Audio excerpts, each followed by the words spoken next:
Life after a spinal cord injury is different for everybody, according to an article published in the Journal of Spinal Cord Medicine by Rohn et al.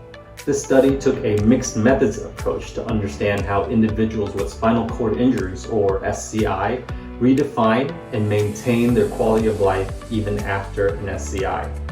They utilized something called the Schwartz and Sprangers response shift model, which describes the thought patterns of people adjusting their internal standards, values, or definitions of quality of life in response to a change in their health. Researchers conducted the study with 40 participants who had sustained spinal cord injuries.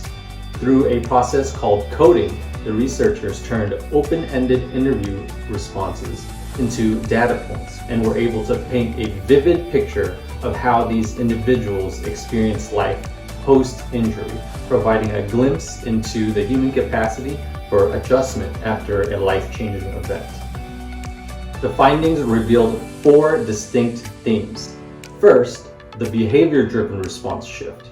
Individuals in this group actively engaged in maintaining their quality of life. They redefined their social roles and found empowerment despite setbacks. They would say something like, "I've actually exceeded my expectations of what I thought my life would be." They found new activities or ways to contribute and maintained a positive focus, often finding and keeping employment as a means to redefine their purpose. The second theme is the awareness-driven response shift.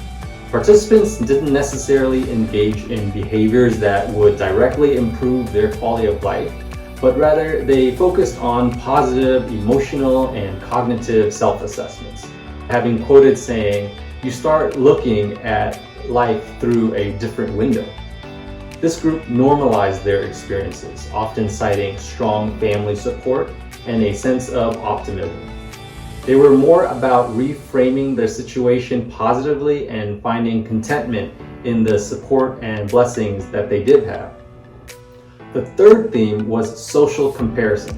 Now, this group got through their situation by comparing their circumstances to others or imagining different scenarios. They talked about learning to live with a spinal cord injury, holding onto their identity, and maintaining hope for the future, all while acknowledging challenges, especially with bladder and bowel management. Finally, there was resignation and despair.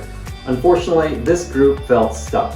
They felt little hope for the future or active engagement in behaviors to improve their quality of life.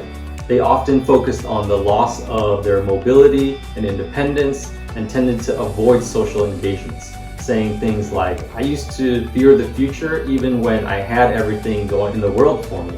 Now I don't even think about it." What's really interesting is how these themes correlated with their self-reported quality of life scores. Not surprisingly, those with the first behavior-driven response shift group reported the highest quality of life scores. On the flip side, individuals who exhibited resignation and despair reported the lowest scores.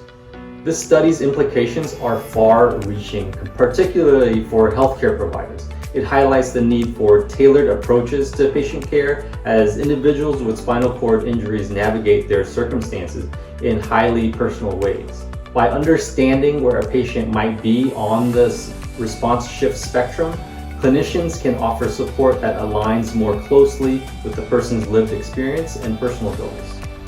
It's research like this that thinks differently in our understanding of living with the SCI and helps us to move towards more compassionate, personalized care. It also shows us the resilience of the human spirit and the complexity of adapting to life after a spinal cord injury.